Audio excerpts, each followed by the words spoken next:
Jelas nggak suaranya? Jelas, Bu. Jelas, Bu.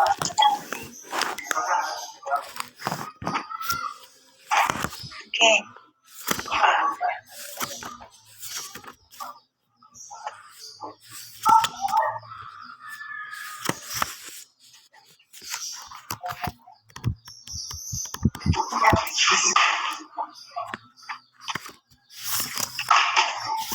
Pak, ada penulisan kalian sudah berapa saya cek? Dari beberapa secara acak yang saya cek hampir sama semua isinya. Hampir sama dalam artian tidak apa ya namanya itu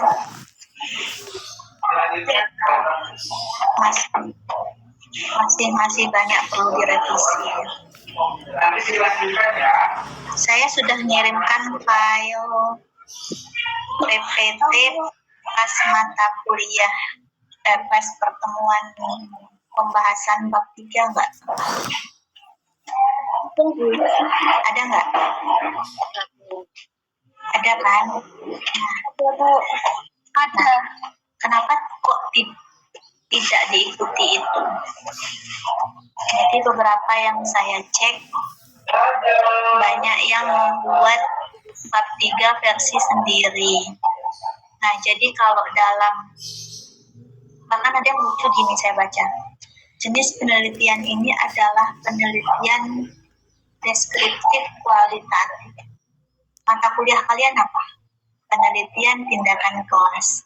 Ngapain deskriptif kualitatif? Jenis penelitiannya jenisnya itu ya jenis penelitian tindakan kelas, semacam gitu. Nah, pendekatannya baru pendekatan apa? PTK ini mau kuantitatif atau mau kualitatif? Jadi jangan membuat celah. Saya mengetahui kalau ini adalah kopas gitu. Jadi yang hal-hal yang kayak gitu yang membuat saya pada akhirnya curiga, ini tulisan kalian beneran kalian tulis sendiri atau kalian blok-blok sama persis. Terus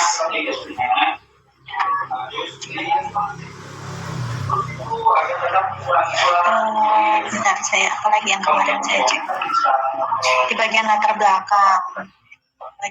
belakang juga masih banyak yang masih belum menunjukkan masalahnya itu apa sebenarnya, masalah yang ada di lapangan apa, kenapa misalnya contoh kalian ngambil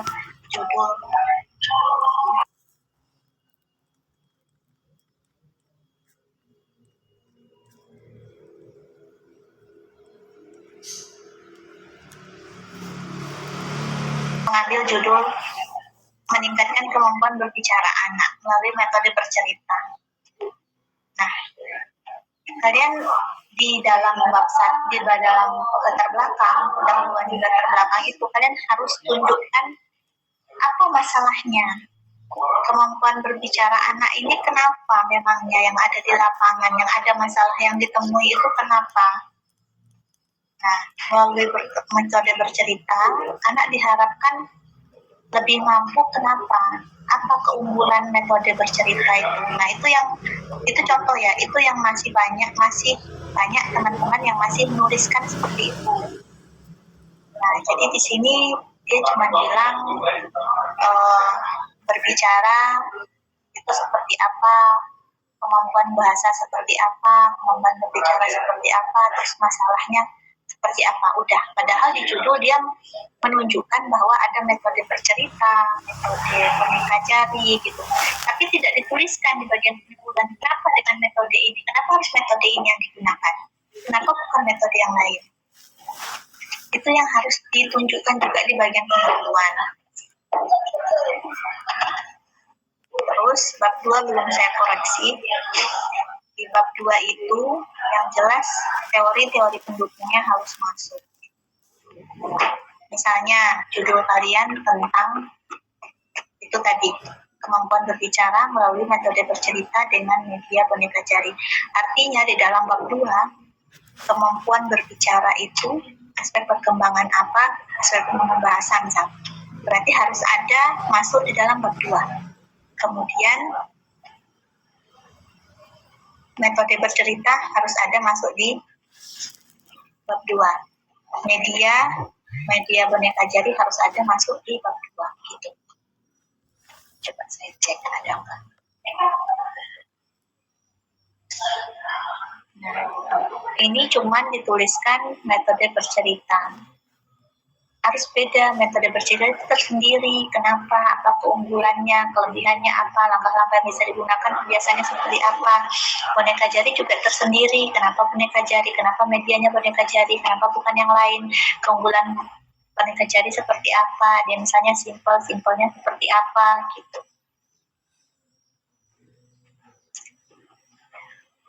Nah, di bagian bab 3 itu ada jenis penelitian, ada desain. Desain itu adalah model seperti apa yang mau kalian ambil, kan sudah tuh kemarin.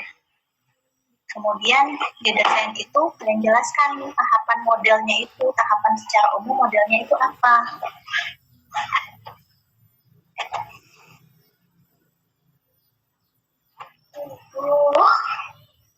Terus habis itu, ini sudah lumayan nih yang punya siapa ini.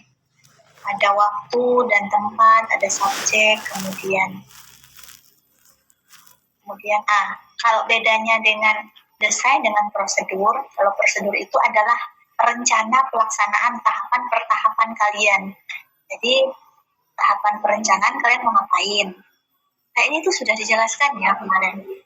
Tahapan pelaksanaan kalian mau ngapain dan sebagainya. Terus teknik pengumpulan data. Ikuti yang ada di file yang sudah saya share kemarin. Kok masih banyak gitu yang. Nah, terus kalau misalnya kayak instrumen ini, hati-hati.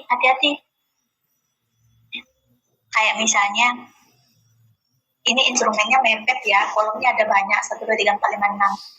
Nah, kalian buat di file lembar berbeda, tapi lembar itu dibikin memanjang, melebar gitu.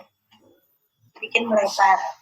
Itu lebih baik daripada harus satu kolom itu cuma dapat satu kata, anak, terus bawahnya dapat, bawahnya meniru, bawahnya an gitu kan nggak enak dibaca ya.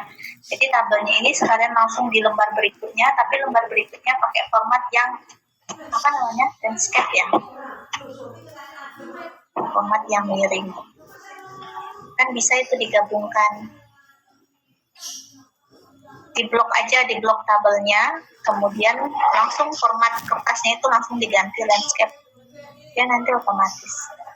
Khusus kertasnya miring di bagian format itu aja, bagian blok itu aja.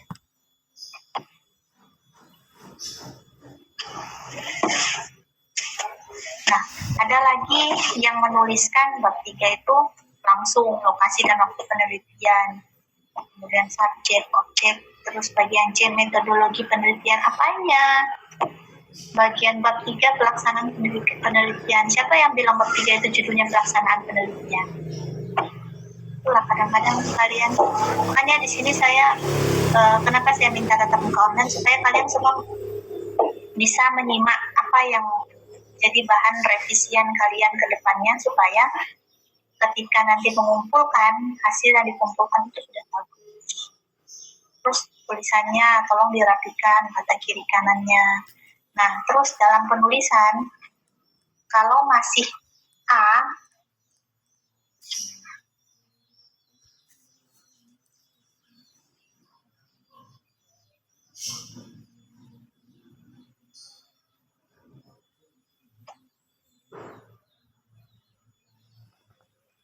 nih, kelihatan ya. Nah, kalau misalnya masih A seperti ini, nggak usah masuk ke dalam gini. Itu nanti makan cuman sedikit jadinya tempat tulisan kalian ini. Jadi tetap misalnya A. Nah, ini tetap nanti selurusan sama ini satu ini masih selurusan sama A. Ataupun misalnya kalian mau di sini tapi yang ini selurusan sama satu ini, nggak usah maju-maju ke dalam, semakin kecil nanti tulisannya, dapatnya semakin kecil. Apalagi seperti ini, tolong dirapikan penulisan, tolong dirapikan. Ini rata kiri kanan enggak.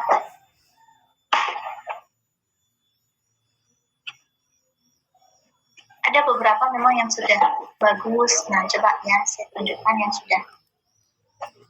sudah lumayan.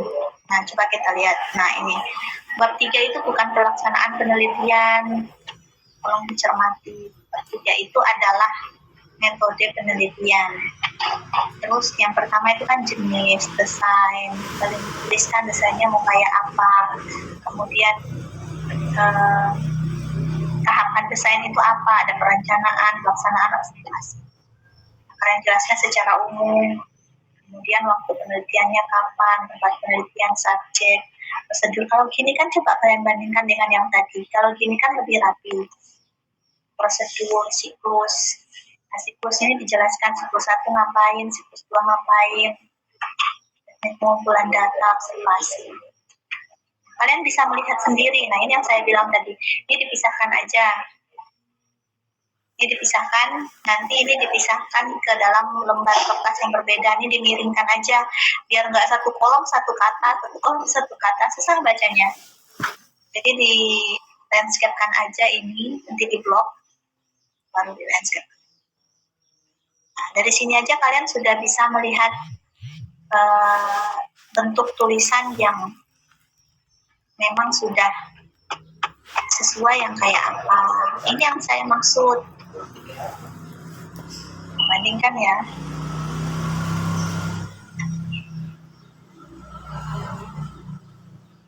Nah, ini coba. Ini dari teman-teman kalian sendiri aja udah bisa menilai kan. Terus itu aja kalian kalau saya suruh kasih nilai aja sudah bisa memberi nilai kan. Nah, ini masih ada waktu kalian 1 minggu lagi, tolong diperbaiki. Kalau kalian merasa malas memperbaiki ya terima aja nanti hasilnya seperti apa. Oh, ini juga kembali ke kalian sih. Jadi kalau kuliah ke saya itu apa yang kalian hasilkan, yaitu yang kalian dapatkan. Gitu. Kalian mendesainnya bagus, kreatif, ya kalian dapat hasil yang bagus. Kalian ya biasa-biasa aja, ya dapatnya kalian kembali ya biasa-biasa aja. Enak. Gitu. Oke, di bab 3 masih saya sorot. Yang bab 1-nya tadi seperti itu juga. Terus satu lagi, tugas ini minggu depan silakan ditambahkan bagian bab 4-nya adalah gabung ya hasil dan penelitian.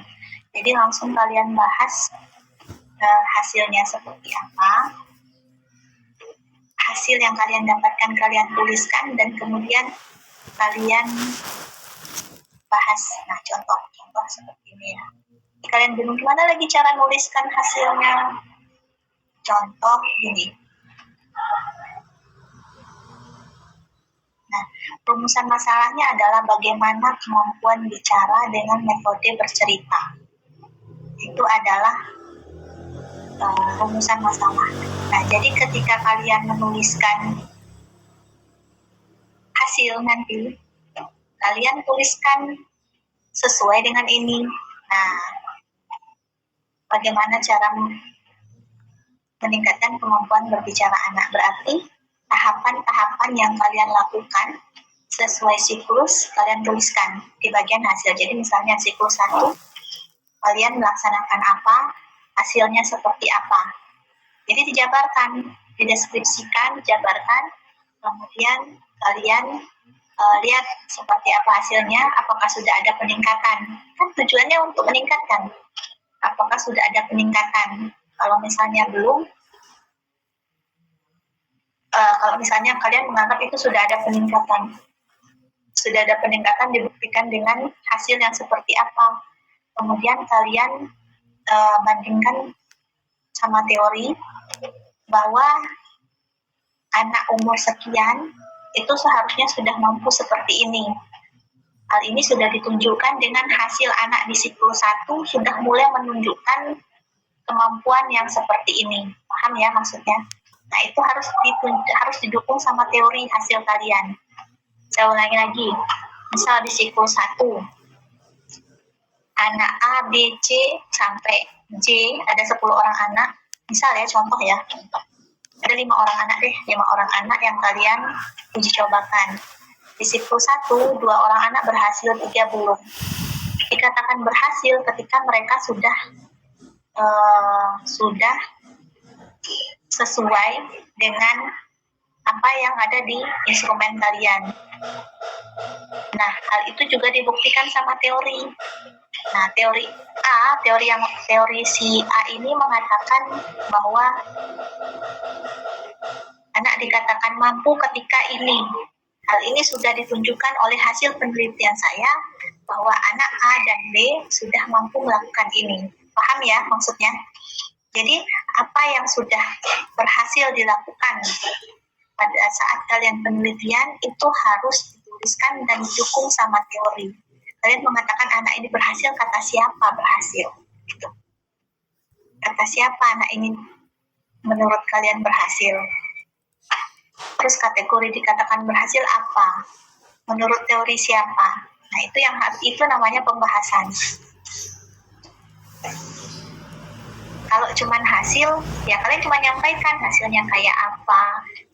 Setelah dilakukan uji coba, kemudian dites kemampuan anak, pakai instrumen, ternyata anak berhasil. Nah, itu namanya hasil. Tapi yang namanya pembahasan didukung sama teori. Paham ya? Jangan sampai ketika nanti kalian, saya lihat lagi hasil pembahasannya, ya Allah. Jadi yang namanya hasil itu adalah apa yang terjadi di lapangan yang kalian dapatkan, skor lah, kondisi lah, keadaan lah, itu namanya hasil. Kalian tuliskan. Nah, kemudian dibahas. Yang namanya pembahasan itu adalah kalian mampu menunjukkan teori pendukung dari hasil yang kalian dapat. Itu adalah pembahasan. Jadi kalian bahas bahwa anak ini berhasil. Hasilnya seperti apa? Seperti kata teori A, bahwa anak bisa itu seperti ini. Gitu. Kalian tambahkan di bagian hasil, kemudian kalian bahas. Itu adalah pembahasan. Itu untuk hasil dan pembahasan. Nah, sudah berapa poin nih kita bahas? Yang pertama tadi latar belakang, masih poin-poinnya perlu kalian ingat, yang masih belum seperti itu silakan direvisi. Yang bab 3 juga poin-poinnya saya sudah tunjukkan ini yang benar seperti apa, yang belum seperti ini silakan direvisi. Kemudian yang hasil dan pembahasan yang harusnya nanti seperti apa, silakan kalian tuliskan.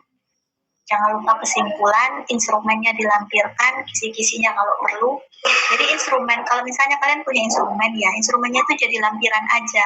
Yang ada di sini adalah kisi-kisinya. Jadi nggak pluk-pluk panjang lebar. Nah, misalnya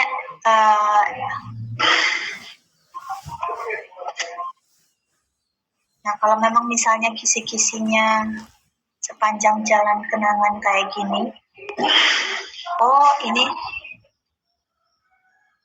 nah ini nanti dipisah, dipakai yang lebar aja, atau kisi-kisinya dipisah nanti ini yang A tersendiri, yang B tersendiri. Itu sudah 4 poin ya. Nah, kemudian poin kelima persiapan UAS ini adalah silakan kumpulkan file nanti yang sudah lengkap pada saat kita UAS. Kita UAS minggu depan hari apa? Kamis ya. Nah, saya undur deh sampai hari Sabtu atau Minggu deh.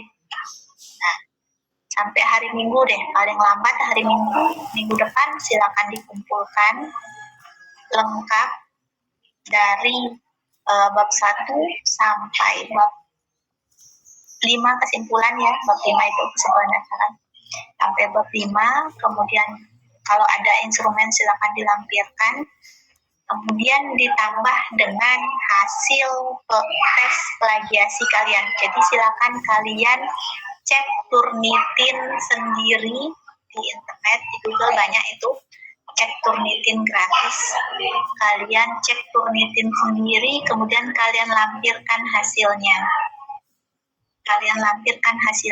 Jadi segera kalian selesaikan, kemudian kalian cek Turnitin. Kalaupun misalnya masih di atas 30%, kalian masih bisa merevisinya.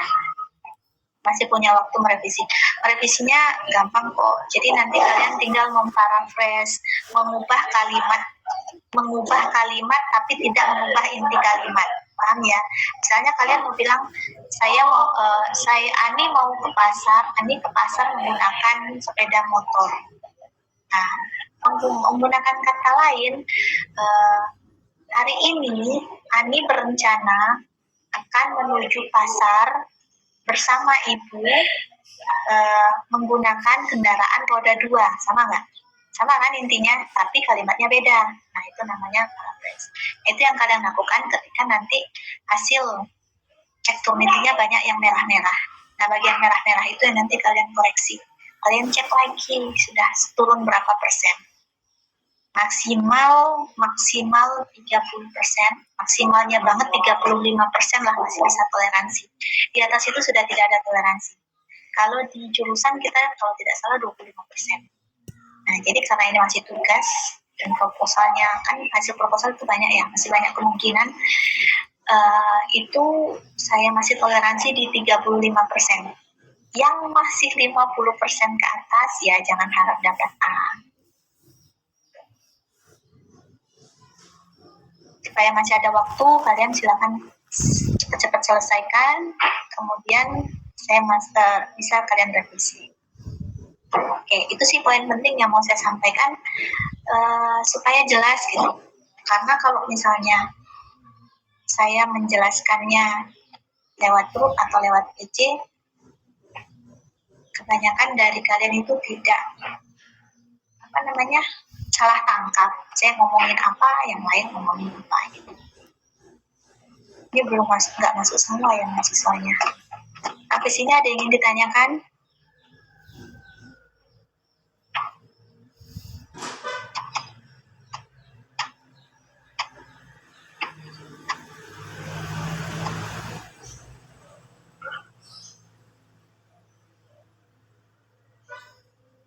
Sudah cukup jelas? Ada yang mau ditanyakan nggak?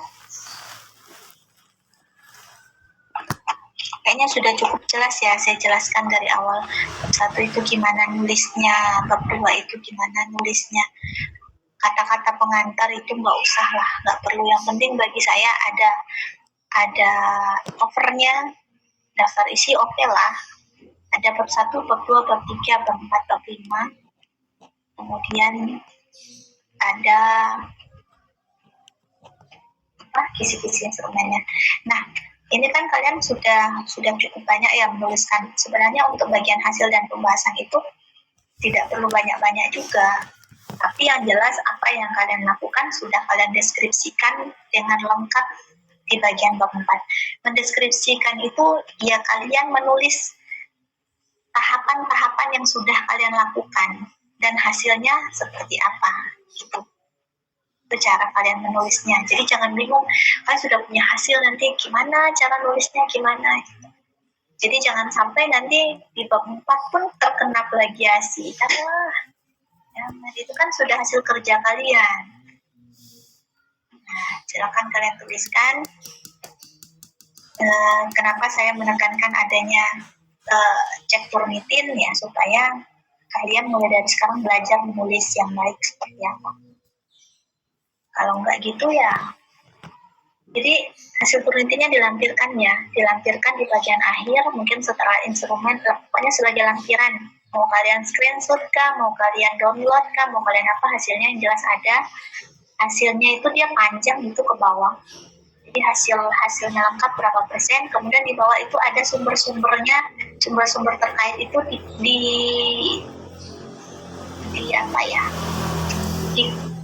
dikutip diambil oleh kalian seberapa persen sih gitu.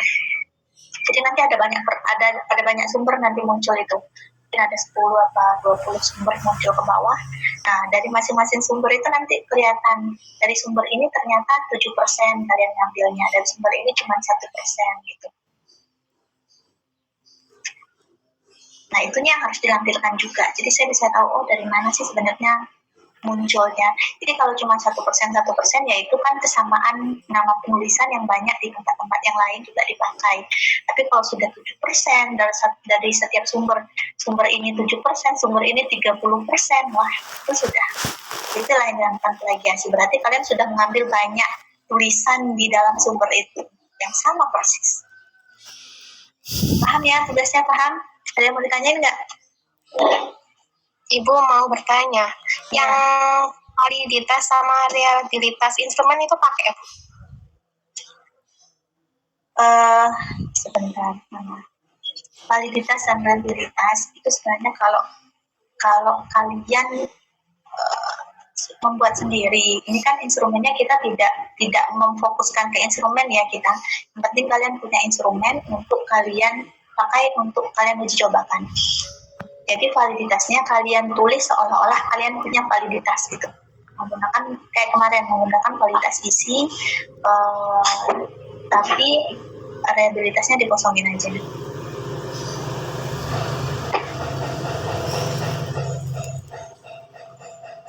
Terima kasih Bu. Ya, ada lagi yang mau ditanyain?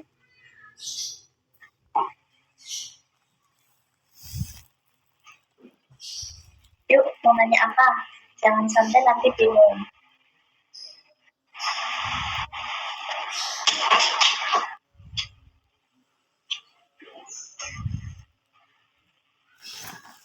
Oh ya, tulisan-tulisan kata sambung, kata depan di awal kalimat itu diperhatikan lagi, biarpun dalam bab 2.